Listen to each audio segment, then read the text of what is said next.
So, hello everyone. So everyone know that I had engaged in this 100 days of physical fitness, 100 days to health. And a lot of people asked me, like, why did I do it? The reason why I did it was because I wanted some form of accountability for myself. And although I've been exercising basically all my life, I wanted to lose some weight because my ankles started to hurt me, truth be told. And I knew that I was getting heavier. And weight is very funny. Like, it doesn't creep up on you immediately. It just creeps up on you 1 pound by 1 pound. So it was not to say that I wanted to get a summer body. I just wanted to improve my health, lose my weight, and gain some muscle. Also to eat better and healthier.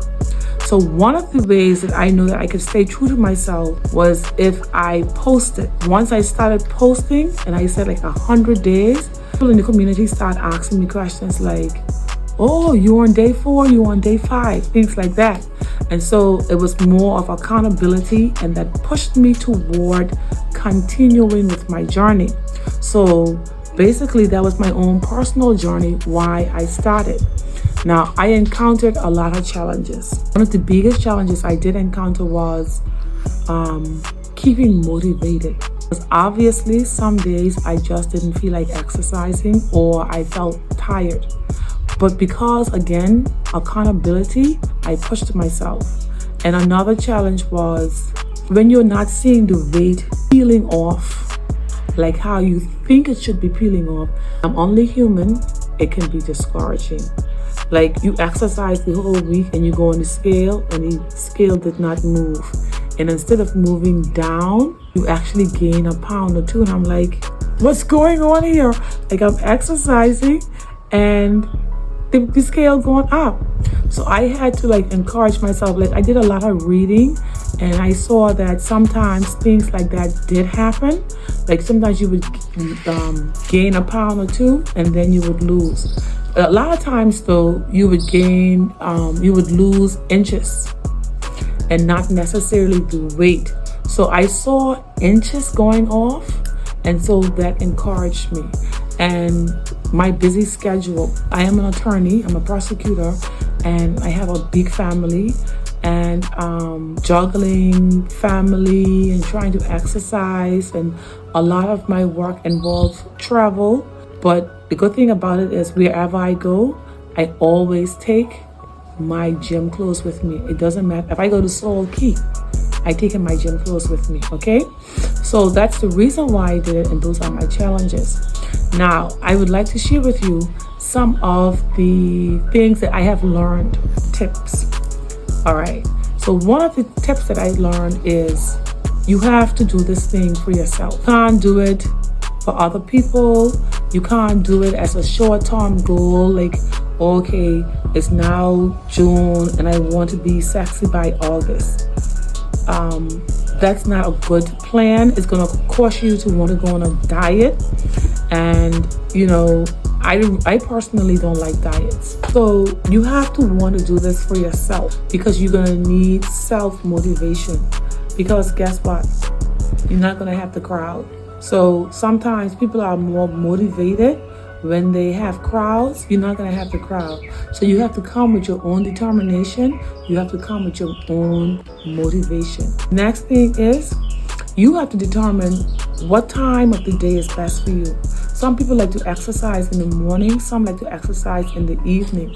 I prefer to exercise in the mornings, but a lot of times I exercise in the afternoon, because what happens is if you exercise in the evening and you're trying to transition to the morning, because I exercised the evening before, it's difficult for me to get up because my body is still tired. So you have to sometimes take a day in between. You have to learn to rest.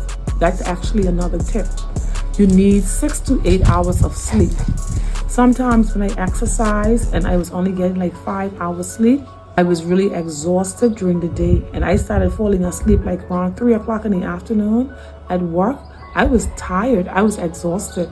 So you need at least 6 to 8 hours of rest. That is also important. The other tip that I learned is that you can't eat the same way and think that you're gonna lose weight. In my opinion, I think losing weight is like, I will push it to say like 98% of what you eat and 2% of exercise. You can exercise from dusk to dawn or from dusk to night, whatever the saying is. But if you are eating the same way and you are not amending your diet, you're not gonna lose weight. And that's, I would say, probably my first 50 days or so or more, that's what I did. And that is why I was encountering those challenges, because I'm like, I'm not seeing any weight loss. But I was exercising, but I was eating the same. I was still eating. I was eating in moderation. And then some weekends I would say I'm gonna reward myself, and I would, I don't drink sodas on the whole, but I would eat a slice of cake, or I'll eat bread, I don't eat meat. So I will eat like fish burgers. So I was eating bread. I'll eat Johnny cake. I eat rice, and then I eat a lot of fried foods like crack conch and fried fish, stuff like that. Those things do not go together. You have to make a decision that if you want to lose weight or if you want to maintain. Because if you want to lose weight, you gotta cut that out. So what I did, like starting April, I can remember clearly, April 22nd, I made a decision after reading a lot of material, because I started saying, man, I ain't losing no weight.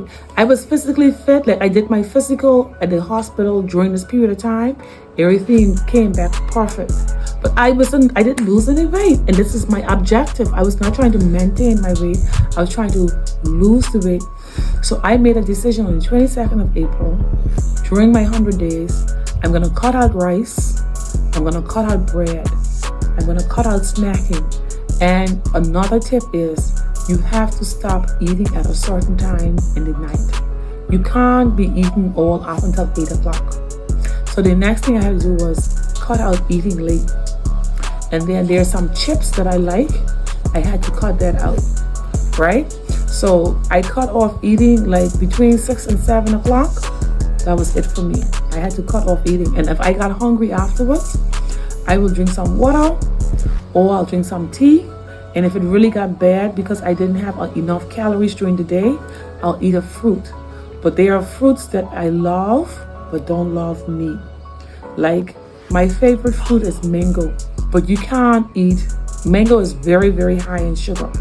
And one of the things that you have to stay away from is sugar when you are trying to lose weight. Because excess sugar, what does it do? It stays in your body and it converts to fat. Just like high carbohydrate foods like pasta, rice, bread, cookies, all those things. You have to cut those things out if you're trying to lose weight. So I'll probably do a part 2 to my journey, what I have learned over the 100 days. But one of the things I want to leave with you before I go is, do it for you. Do not give up. Take rest in between your days. You don't have to exercise Monday, Tuesday, Wednesday, Thursday, Friday, Saturday. If you can exercise like Monday and Wednesday and then Friday or whatever, try to get in at least 4 days a week and incorporate some weight training as well. And when I exercised, that's when I posted, and you would notice that I didn't post every consecutive day. If I exercised every consecutive day, I posted. But if I didn't, that's because I needed rest. Your bodies are not machines. It needs to rejuvenate. But I will do a part 2. And yes, everyone is asking me, oh, what are you going to do after the 100 days? I'm going to continue exercising. This is a lifestyle. It was not a gimmick. It's a lifestyle. All right? Peace.